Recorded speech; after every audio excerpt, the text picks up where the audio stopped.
Welcome to the show. Welcome to Glow So Bright. Yeah, I know it's not a scheduled program right now. The bit on the whiteboard doesn't match the episode, but let's just get it out of the way. It's a more serious topic. Let me go explain about the 4 firearm safety rules. Rule 1.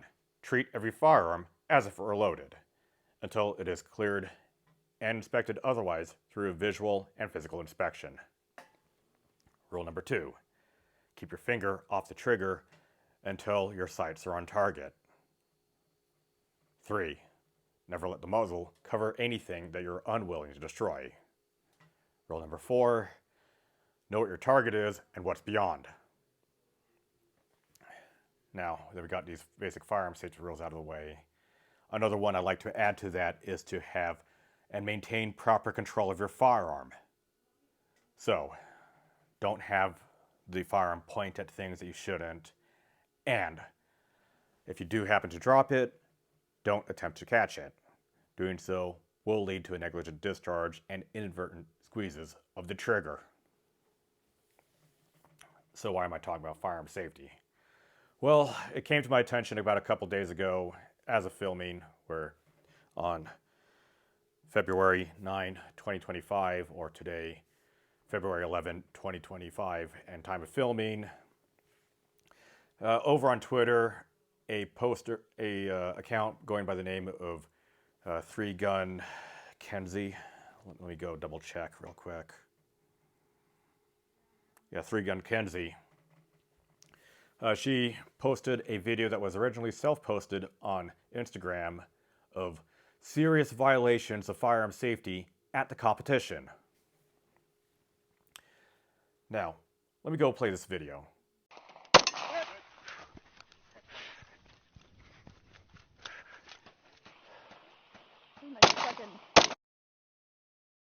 But she violated the 180 rule over at competition. Now, what is the 180 rule? Well, during competitions, targets are downrange in a shooting bay. Therefore, when participants go through the stage, go left and right, traverse, or move forwards and backwards, their firearm must be pointed at downrange at all times, and not have the muzzle be pointing uprange towards the RSO, the spectators, the participants, and the crowd. And that is a serious problem. And sure, it's a local competition, but they shouldn't. But just because it was local does not mean they should make it slide. So who did these sorts of firearm safety violations and not learning a damn thing about it? Well, it goes by a person. Her name is Kelly Elizabeth Farrell, also known as Callie Bear in Instagram, also known as the Valkyrie Tribe.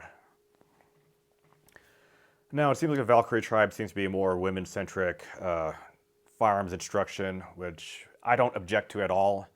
However, I do object to is this blatant disregard for firearm safety. And any sort of responses by her regarding this sort of incident, she just brushes it off and acts all passive-aggressive about it. If I were to do something so bad and some sort of very, very, very bad firearm safety violation, I haven't disqualified myself at a competition, fingers crossed, yet. If you do enough competitions over time, it may happen. But if I were to do that, then the RSO would call me out. I will then clear my firearm in a safe direction, in a safe manner, under the RSO's discretion and instructions, apologize to everyone, leave, and then go and work more on my firearm safety and handling. And if she did that, I would not have a problem. I would not make this video. But I am. And a lot of this seems to be just a huge mess right now. And sure, I think there might be a few Instagram comments here and there calling her out for it, clowning on her, which she deserves so, and then she ends up acting all passive-aggressively and just simply deleting the Instagram post.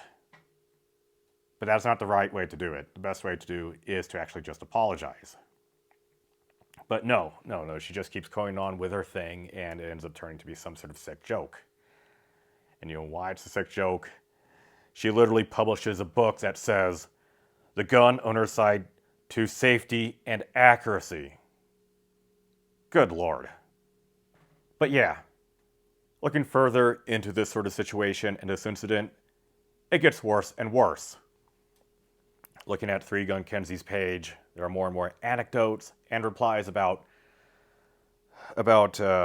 Valkyrie tribe's own egregious behavior. And the thing is that the more and more this sort of complacency or neglect happens, the sooner someone will get hurt.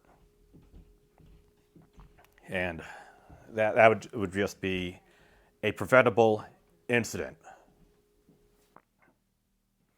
Looking at Callie Bear's website, she claims that she was in the Air Force for 7 years, but that doesn't actually make you a subject matter expert or an authority figure on firearms handling or firearm safety, which she shills for in her book.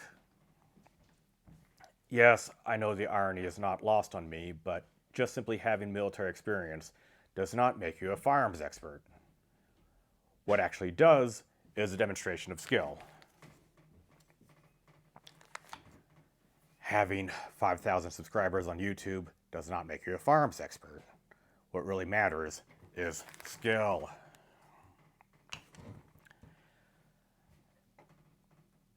Having 10,000 followers on Instagram does not make you a firearms expert. Skill does. Good Lord. And yes, I'm aware that the irony is not lost on me for saying that the military does not make you an expert in firearms. There are other things that will let you do that, and that is skill. And I am going on like a broken record and rambling about it.